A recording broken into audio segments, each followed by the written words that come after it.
కులాలతో సంబంధం లేదు, ఒకటే సంబంధం.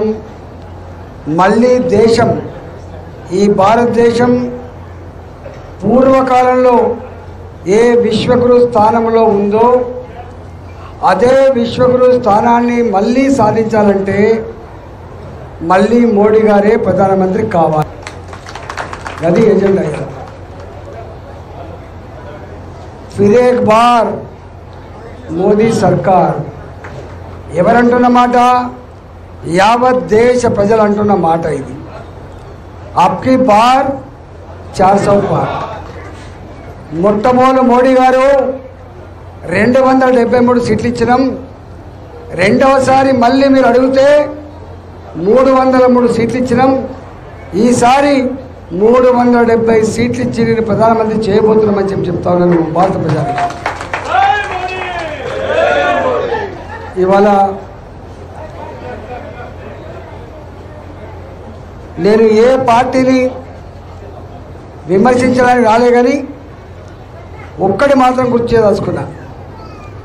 బీఆర్ఎస్ పార్టీకి ఇక్కడ ఓట్లేసి గెలిపించడం. అంతకుముందు మా సుభాష్ సార్ అది ఎమ్మెల్యే గారు ఉండే, ఈసారి వారికి కాకుండా వేరే వాళ్ళకు అవకాశం వచ్చినా కూడా గెలిపించారు. ఇక్కడ బీఆర్ఎస్ గెలవచ్చు, ఇంకొకటి కాంగ్రెస్ పార్టీ గెలవచ్చు. కానీ ఈసారి బీఆర్ఎస్ పార్టీకి ఓటు వేయడం వల్ల ఏమైనా లాభం అవుతుందా? లాభం అవుతుందా? కేంద్రంలో వచ్చేది టీఆర్ఎస్ పార్టీ కాదు, కేంద్రంలో వచ్చేది భారతీయ జనతా పార్టీ, నరేంద్ర మోడీ గారు. కాబట్టి వారి అండదండలు, వారి సహకారం, ఇవాళ వారి వ్యక్తిగా ఇక్కడ నిలబడితే మీ ఆశీర్వాదం పొందితే ఆ సమస్యలు పరిష్కారం అయితే తప్ప వేరే పార్టీ కూడా సమస్య పరిష్కారం కావు. ఈ కాంగ్రెస్ పార్టీ మొన్ననే తెలంగాణలో కేసీఆర్ మీద కోపంతో జిహెచ్ఎంసీ పరిధిలో వాళ్ళకు ఓట్లు పడకపోవచ్చు, కానీ తెలంగాణ పల్లెల్లో ఓట్లేసి గెలిపిస్తే రేవంత్ రెడ్డి గారు ముఖ్యమంత్రి అయింది. రేవంత్ రెడ్డి గారు ఎన్ని హామీలు ఇచ్చిండో, 6 గ్యారంటీలు, 66 హామీలు, 420 రకాల పనులు చేస్తా అని చెప్పి మాట ఇచ్చింది. నేను అడుగుతా ఉన్నా, ఒక్క బస్సుల్లో ఉచిత ప్రయాణం తప్ప ఏ ఒక్కడైనా ఇప్పటికి అమలైందా? ఆయన చెప్పిన మాట ఏంటిది?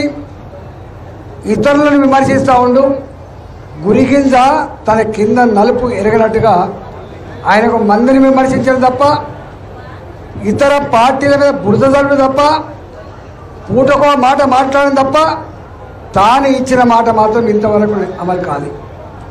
నేను మిమ్మల్ని అడుగుతున్నా, ప్రతి మహిళకు ప్రతి నెల 2500 రూపాయలు మీ అకౌంట్లలో వేస్తా అని చెప్పి వేసిండా? అమ్మా? ఇవ్వలేదా? ఎప్పుడు ఇస్తాడో అడిగిందా? రెండోది, 2000 పెన్షన్ జాగాలో 4000 ఇస్తా అని చెప్పిండా? ఇచ్చిండా? 4000 రూపాయలున్న పెన్షన్ 6000 ఇస్తా అని చెప్పిండా? చెప్పిండా? హ్యాండిక్యాప్డ్ వాళ్ళకి, సకలాంగులకు, వికలాంగులకు 4000 ఉన్న పెన్షన్ 6000 ఇస్తా అని చెప్పింది. దా కృష్ణ దా పాండులే. పెద్దలు మాజీ మంత్రివర్యులు కృష్ణ యాదవ్ గారిని వేదికలకు ఆహ్వానిస్తారు. అంటే 2500 రూపాయలు ఇవ్వలే, 4000 పెన్షన్ పెంచలే, కళ్యాణ లక్ష్మి 1,00,000 రూపాయలు సరిపోతలేదు, తులం బంగారం ఇస్తా అని చెప్పి ఇవ్వలే. ఇచ్చిందా? నాలుగోది, చదువుకునే అమ్మాయిలకు స్కూటీ కొనిస్తా అని చెప్పిండా? ఇచ్చిండా? ఆటోలు నడుపుకుంటూ 12,000 రూపాయలు ఇస్తా అని చెప్పిండా? ఇచ్చిండా? అడ్డా మీద కూలి చేసుకునే వాళ్ళకి 12,000 రూపాయలు ఇస్తా అని చెప్పిండు, ఇయ్యలే. ఇవాళ రైతులకు ఊళ్ళల్లో రైతు బంధు 10,000 జాగాలో 15,000 ఇస్తా అని చెప్పిండు, క్వింటల్ వడ్లకు 500 ఎక్కువ ఇస్తా అని చెప్పిండు. 2 లక్షల రూపాయల వరకు రుణమాఫీ చేస్తా అని చెప్పి ఏ ఒక్కడి కూడా అమలు చేయలేదు. అమలు చేయకపోగా ఏమంటుండే ఇప్పుడు ఆయన, నేను హామీలు ఇచ్చినా కానీ అమలు చేద్దామంటే పైసలు లేవు. కేసీఆర్ లంకె బిందెలు ఇత్తడనుకొని వచ్చినా కానీ ఖాళీ బిందెలే ఇచ్చిండు కేసీఆర్, చిప్ప చేతికి ఇచ్చిండు కేసీఆర్ అంటాడు. నువ్వు హామీలు ఇచ్చినప్పుడు ఇది సోయి లేదా? ఇది ఖాళీ కుండనా, లంకె బిందెనా?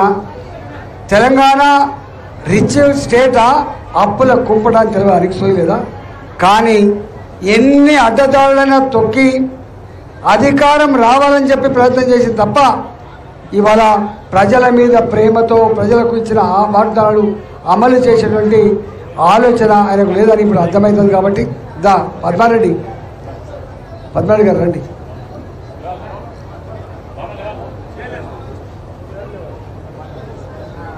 కాబట్టి ఈరోజు కాంగ్రెస్ పార్టీకి ఓటేస్తే ఇక్కడ ఎంపీని గెలిపిస్తే ఢిల్లీకి పోయి మోడీ గారి దగ్గర అడుగుతారా? అందుకే ఇవాళ కేంద్రంలో మళ్ళీ ప్రధానమంత్రి భారతీయ జనతా పార్టీ అభ్యర్థి మోడీ గారు